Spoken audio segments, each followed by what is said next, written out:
देखो 2024 में अगर घर बना रहे हो तो स्लैब का जब सरिया बांधोगे तो उसमें बीम मोस्ट इंपॉर्टेंट काम होते हैं, क्योंकि जापान में अभी देखा अर्थक्वेक आया, ऐसे ही फ्यूचर में काफ़ी अर्थक्वेक आ सकते हैं और इन्वायरमेंट हार्श होता जा रहा है और फ्यूचर में आप अपना घर ऊपर भी बढ़ा सकते हो। तो आपके स्लैब का सरिया सही से होना चाहिए। जिसमें बीम होते हैं मेन काम उन्हीं का होता है, तो बीम का सरिया अगर सही से नहीं बांधा तो दिक्कतें बाद में आती हैं। तो अगर टी बीम जो सिंपल बीम देते हैं हम, लटक बीम, उनका सरिया कैसे बांधना है, फिर जो स्लैब बीम हम देते हैं, स्लैब में बीम देते हैं ना, उसका ध्यान कोई नहीं देता है। तो आज की वीडियो में दोनों बीम का सरिया बांधना मैं आपको सिखाऊंगा और अपने ठेकेदार को, कॉन्ट्रैक्टर को समझा दो कि इस तरीके से सरिया बांधना तो आपका घर सालों साल चलेगा, नहीं तो दिक्कत आएगी, क्रैक भी आएंगे, लीकेज भी होगी और घर गिरने के चांसेस होंगे। तो 10 चीजें ऐसी बताने वाला हूं। तो सबसे पहली चीज उसमें से क्या है, मोस्ट इंपॉर्टेंट चीज होती है, जब अर्थक्वेक आता है तो हमारी जो रिंग होता है, स्टीरअप होता है, वो बीम को पकड़ के रखता है। तो यहाँ जो आपको हुक देनी है, हुक आपकी चारों तरफ सर्कुलेट होनी चाहिए, मतलब एक इस साइड होनी चाहिए, एक उस तरफ होनी चाहिए, मतलब अल्टरनेट आपकी हुक आगे पीछे रन करनी चाहिए। ये बहुत बड़ी गलती की जाती है साइड पे, जो आपको यहीं पे पकड़ लेनी है। और साथ ही साथ आपको क्या करना है, हुक के बारे में, आपकी हुक कभी भी ऐसे सीधी नहीं होनी चाहिए, ये बेंड होनी चाहिए। और यहाँ पे क्या किया गया है, इस हुक को सीधा रखा गया है, इसका पर्पस नहीं है। आपको हुक, जो आपकी हुक रहनी चाहिए, ये कम से कम कितनी 100 mm होनी चाहिए। अगर 10 mm का सरिया, मतलब 10D के हिसाब से 10 mm का सरिया तो 100 mm होनी चाहिए। अगर 8 mm का सरिया है तो 80 mm ये हुक आपकी होनी चाहिए। हुक के मामले में कभी गलती नहीं करनी है। और लोग क्या करते हैं, हुक प्रोवाइड ही नहीं करते हैं। ठेकेदार आपके क्या करेंगे, टाइम बचाने के लिए हुक प्रोवाइड नहीं करते हैं। तो ये चीज सबसे पहली चेक आपको करनी है कि हुक सही से है कि नहीं है। तो सामने अगली चीज देख रहे हो आपको, ये पिन होती है जो दो सरियों के बीच में हमें डाली जाती है। तो इसको आपको प्रोवाइड करना ही करना है। जहां पे आपका टॉप एक्स्ट्रा या बॉटम एक्स्ट्रा आता है तो ये सरिये के बीच में आपकी पिन होनी चाहिए। और इसका डाया कितना होता है सरिये का, जो मैक्सिमम डाया का सरिया आप यूज कर रहे हो, अगर एग्जांपल है 25 mm का डाया उस बीम में यूज हो रहा है तो ये 32 mm की होनी चाहिए, मतलब उससे एक डाया ज्यादा की ये होनी चाहिए। जहां जो एग्रीगेट का आपका साइज है उससे 5 mm ज्यादा ये होनी चाहिए कि आपका एग्रीगेट अंदर घुस जाए। तो ये आपको प्रोवाइड करनी है, मतलब दोनों सरिये के बीच में जगह होनी चाहिए कंक्रीट माल जाने के लिए। लेकिन यहां आप सामने देख रहे हो, यहां पे टॉप एक्स्ट्रा प्रोवाइड किया गया लेकिन उसके बीच में पिन नहीं डाला गया। तो इस सरिये को दिक्कत रहती है, मतलब ये सही प्रोसीजर नहीं है, सही तरीका नहीं है। आपको ऐसे कभी भी सरिया नहीं देना एक्स्ट्रा या बॉटम एक्स्ट्रा जहां बीच में पिन नहीं हो, तो पिन आपको डालनी है। इंपॉर्टेंट चीज जो है कवर ब्लॉक। कवर ब्लॉक सब देते हैं लेकिन सही तरीके से नहीं देते।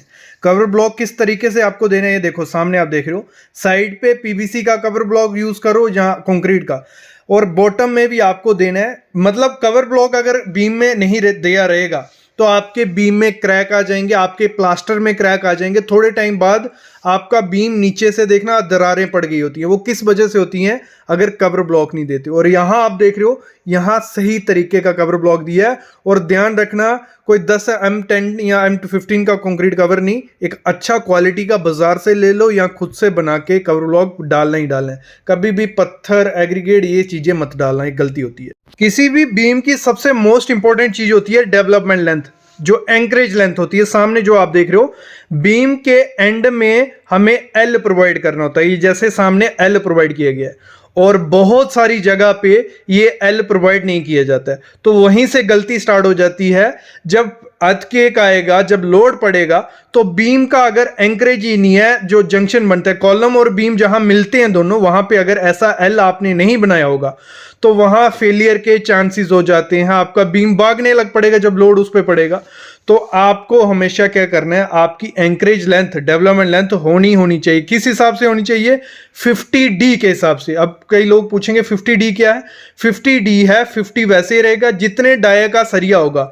अगर 16 mm का सरिया है आपके बीम में, जो जिसको L देना है, तो आपको 800 mm का वो L होना चाहिए। कितना, 800 mm का L होना चाहिए।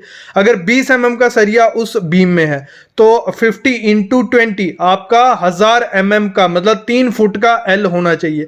अगर वैसे L दिया रहेगा आपका बीम कभी भी अर्थक्वेक या कुछ भी हो जाएगा, भागेगा नहीं। तो ये सबसे पहली और मोस्ट इंपॉर्टेंट चीज होती है जो आपको करनी है। आपके ठेकेदार कॉन्ट्रैक्टर नहीं करेंगे, क्योंकि इससे टाइम लगता है, एक तो प्रोवाइड करने में भी और बीम को फंसाने में भी टाइम लगता है। तो ये वो नहीं देते हैं, लेकिन आपको देना ही देना है, ये चीज ध्यान रखना। अगली जो दो रिंग के बीच का डिस्टेंस होता है, स्पेसिंग जिसे हम बोलते हैं, वो आपको प्रॉपर देनी है। हमेशा ध्यान रखना, बीम के हमेशा सेंटर में स्पेसिंग ज़्यादा होती है और सपोर्ट्स होती है, जहाँ कॉलम बीम मिलता है वहाँ कम होती है। तो वहाँ पे आपको 100 से 150 mm आपकी रहेगी और बीच में आपकी 175-200 mm हो सकती है।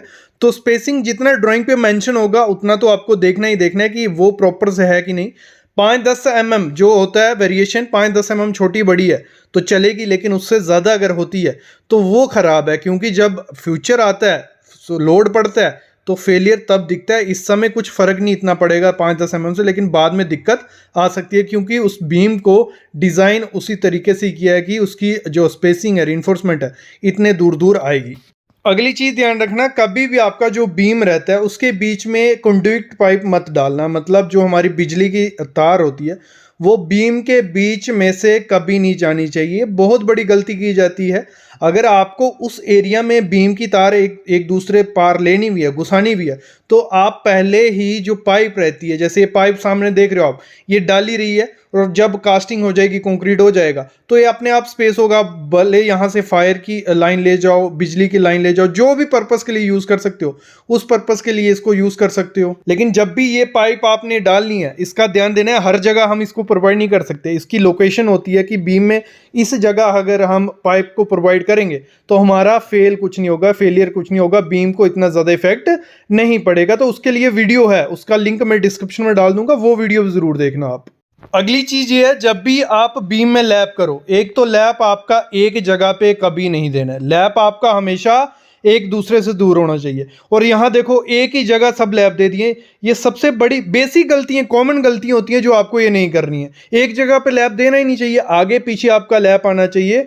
और जब भी लैप दो, आपको जॉगल करना है। 16 mm से बड़ा सरिया जो रहेगा, 16 हो गया, 20 हो गया, तो उसमें आपको जॉगल देना है कि इस तरीके से उसको बेंड करना है कि एक दूसरे सरिया एक दूसरे के सामने आ जाए। इससे क्या होता है, कवर प्रॉपर मिलता है, लोड प्रॉपर डिस्ट्रीब्यूट होता है, रिंग में स्पेसिंग प्रॉपर रहती है, काफ़ी चीज़ें सही होती हैं। तो आपको ये ध्यान देना है।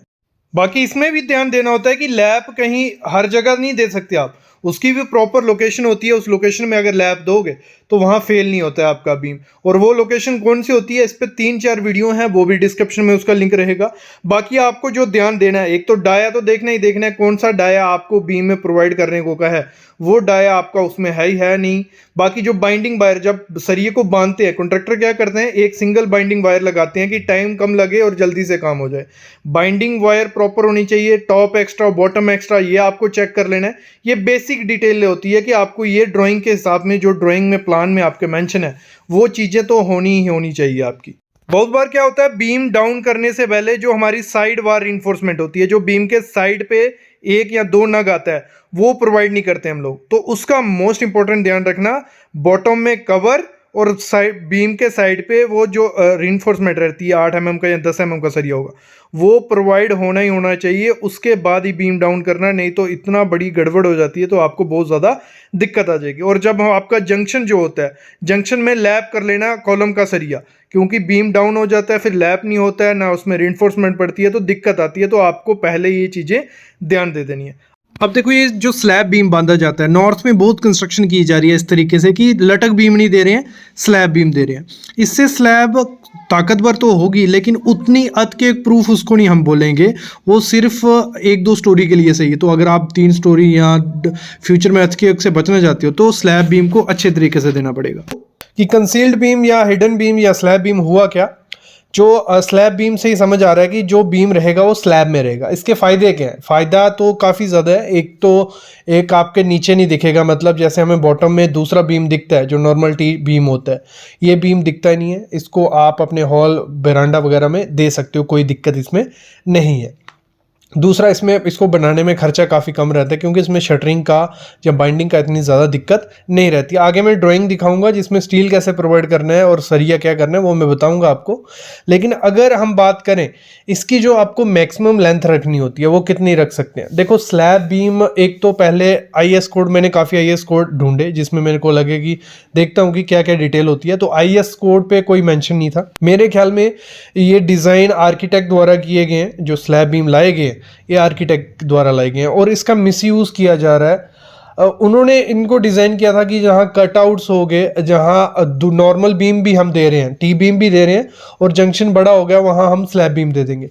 लेकिन इसको क्या किया जा रहा है, दूसरे बीम जो टी बीम रहते हैं जिनको लटक बीम भी बोलते हैं उनको हटा दिया गया। क्यों कॉन्ट्रैक्टर का हटा गए हैं उनको, क्योंकि उसमें शटरिंग का खर्चा पड़ता था, बाइंडिंग काफ़ी ज़्यादा टाइम जाता था। तो उन्होंने क्या किया है, जो नॉर्मल रेजिडेंशियल की कंस्ट्रक्शन हो रही है वहाँ टोटल फ्लैट स्लैब कर दी है और स्लैब बीम प्रोवाइड कर दी है। और उसमें भी बहुत बड़ी गलती क्या कर रहे हैं हम, स्लैब में बात कर रहा हूँ, स्लैब में कभी भी 16 mm से ज़्यादा डाई का स्टील यूज़ नहीं किया जाता है।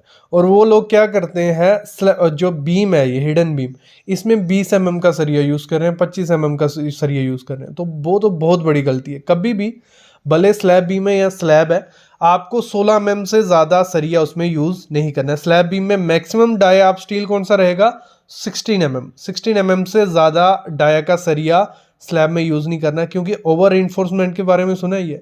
तो वो सेक्शन जब ओवर इन्फोर्समेंट हो जाएगी तो काफ़ी दिक्कत फ्यूचर में आ सकती है आपको। एक तो स्लैब बीम का फ़ायदा है कि नीचे उसकी लटक नहीं दिखेगी, हाइट ज़्यादा दिखती है आपके रूम की और ये चीज़ें होती हैं। और दूसरा, आपको अगर ब्रिक वर्क करना हो तो सीधा आप हिडन बीम जो कंसील्ड बीम है उसके ऊपर ब्रिक वर्क कर सकते हो, दूसरा टी बीम की ज़रूरत वहाँ नहीं पड़ती है।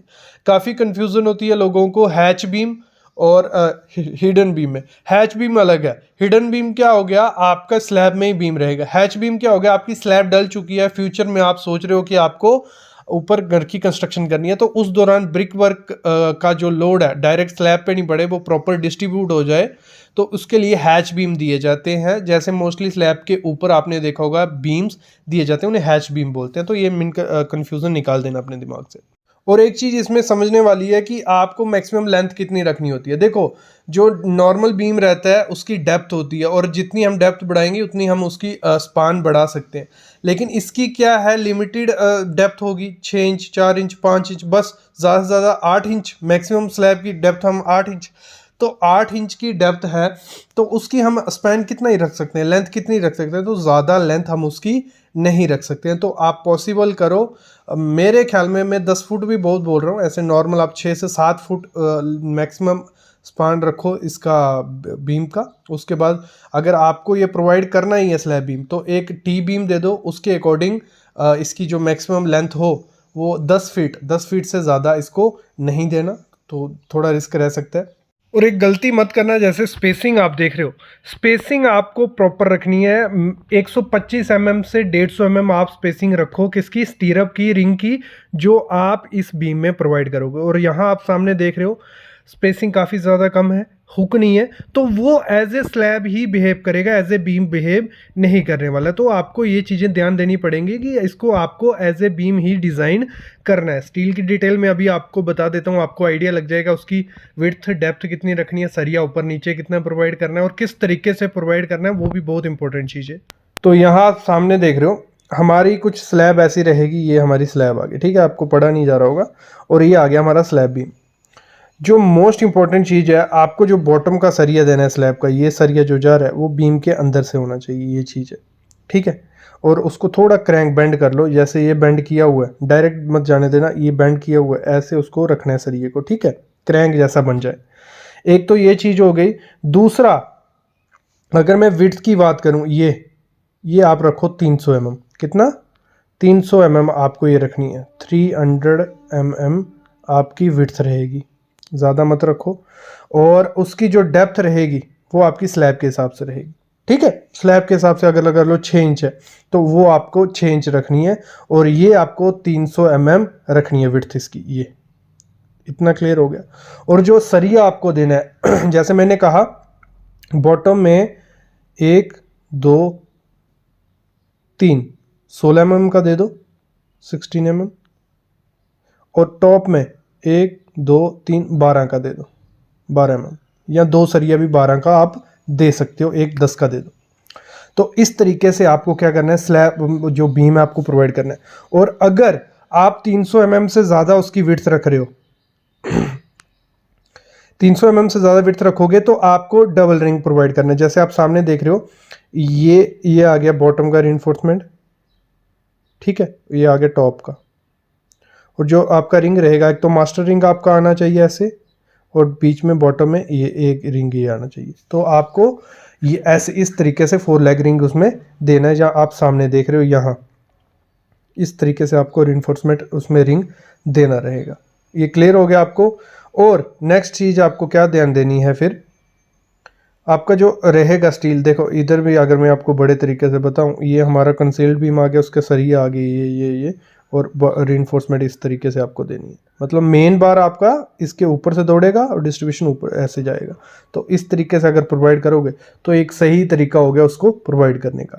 देखो इसके फायदे भी काफ़ी हैं, नुकसान भी काफ़ी हैं, तो आपको प्रिकॉशंस लेने पड़ेंगे। आप स्लैब बीम प्रोवाइड कर सकते हो, कोई दिक्कत उसमें नहीं है, लेकिन जो हमारे ट्रेडिशनल बीम है, टी बीम जिनको लटक बीम भी बोलते हैं, उनके साथ आपको प्रोवाइड करना है। और जैसे मैंने आपको बताया स्टील किस तरीके से प्रोवाइड करना है, मैक्सिमम मिनिमम स्टील आपको नहीं प्रोवाइड करना है। और ये फ़ायदे वहाँ देते हैं जहाँ आपको लगा लो लटक बीम नहीं चाहिए, क्योंकि हमें कभी कभी कंडक्ट्स दौड़ाने पड़ते हैं, एसी के हो गए, पाइप्स हो गए, तो उस एरिया में मतलब उस एरिया में वॉक वे है, तो वहाँ पे स्पान ऐसे भी कम होता है। तो उस एरिया में दूसरे ट्रेडिशनल बीम के साथ अगर स्लैब बीम प्रोवाइड करते हो तो वहाँ अच्छे से परफॉर्म ये करेंगे। अभी मैं अलविदा लेता हूँ, लेकिन आपके लिए काफ़ी वीडियोस लाने वाला हूँ, तो प्लीज़ उसके लिए चैनल को सब्सक्राइब करके रखो, बेल आइकन दबाओ, दोस्तों के साथ शेयर करो यार। और जो टॉपिक आपको चाहिए वो कमेंट ज़रूर करना है, आपके लिए आते जाएंगे वो टॉपिक, बिना पैसे के फ्री में टॉपिक मिलेंगे।